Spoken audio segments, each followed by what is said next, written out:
Hey there, Eden here. And in this video, I want to share my personal story and my journey going into AI, specifically generative AI, despite the fact I didn't have any experience in this field whatsoever.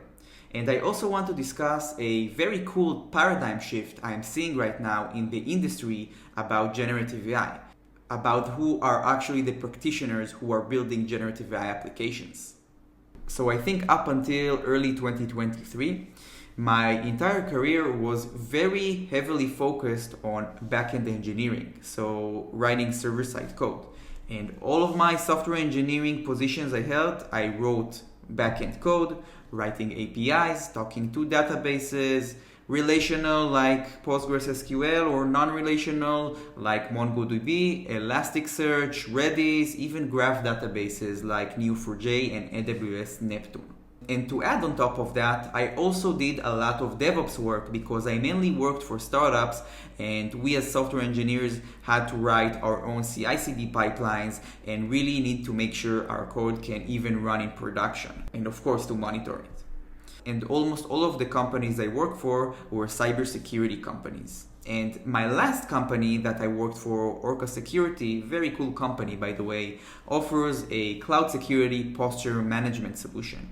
So there I was heavily writing server-side code, but very oriented to the cloud. So I had a lot of cloud experience in all cloud providers, AWS, GCP, and Azure, because the entire solution was basically to find vulnerabilities and security issues in cloud environments. And during all of that time, I've learned a lot, but I had no idea about AI. Even when I went to university, I didn't take any machine learning courses, so I really didn't know anything about it. And for me, AI was a huge gap that I didn't know how to approach even. And even after I transitioned into a more customer-facing role in Google Cloud, where I help customers implement and architect solutions on Google Cloud, I still had no knowledge in machine learning. So that was until I think the beginning of 2023. And I can also vividly remember that every time I had a conversation and somebody was starting to talk about AI, I really didn't have anything to add to the conversation because I basically knew nothing. And the feeling I had is that AI is super complicated and learning it for me, it's almost impossible. I don't know really why I felt it because I was a pretty decent software engineer and I had implemented a lot of complex projects, but for some reason AI looked like something which is unachievable. So fast forwarding to the end of 2022 and the beginning of 2023, ChatGPT came out and I had a look and I was amazed of how cool it is and how amazing it works and how I can really write songs and to analyze things with GPT 3.5, and it was a game changer like everybody else noticed. Anyways, I kept thinking how cool it would be to take this and to use it as an API and to start building solutions. And I really felt at that time that it's going to be a game changer and that we're going to see a lot of adoptions of people taking this in the form of an API and started building very cool solutions to solve real-world problems. And in that time, I got into prompt engineering and I was a lot on Twitter reading about the latest and greatest when it comes to leveraging LLMs. So I was really on top of things when it comes to it. And then I got a message from a friend of mine saying that I really need to check out LangChain, which is super new, but this repository looks good. So I went into GitHub, I had a look on LangChain. It was, I think, around 1 month old. And I started using it and to see what I can achieve with it. And it was very easy to build very, very fast real-world applications using LLMs. Even though the power of LLMs in 2022 is no near the power of them today, I started building some very cool side projects, just experimenting with technology. And since that moment, I realized how easy it was for me as a software engineer with no experience whatsoever to build an AI-powered applications, and I was mind blown. And I was also very active on Twitter, so reading about the latest and greatest applications and seeing about all those cool projects other people were building. So I was very invested into Twitter, by the way, still am today. And since then, I was literally learning and trying to get any piece of information I can have about building generative AI applications, because I was, to be honest, obsessed with it.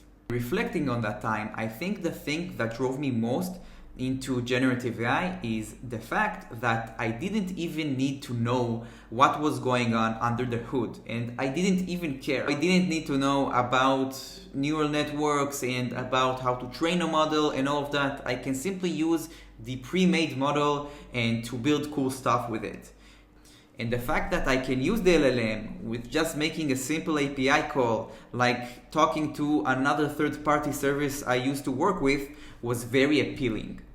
So the fact that I can use the LLM as a black box, not knowing how it's running under the hood, was very appealing for me, and it really gave me the confidence to start and studying all around the LLM. So first it was by beginning to know what arguments does it receive, top K, top P, and how does it actually work, that it is guessing one word after another, and a bunch more on prompt engineering techniques and how to get the most out of the LLM. So basically this generative AI revolution, what it did was actually making AI a commodity. So I didn't need to be a machine learning engineer. I didn't need to have a master's degree or PhD in machine learning. I can simply make an API call to the LLM and build cool things with it. So the barrier of entering this machine learning field didn't exist anymore. And that's what I liked about it. Alright, now let's talk about the paradigm shift, the way I see it, and who is actually implementing generative AI applications these days.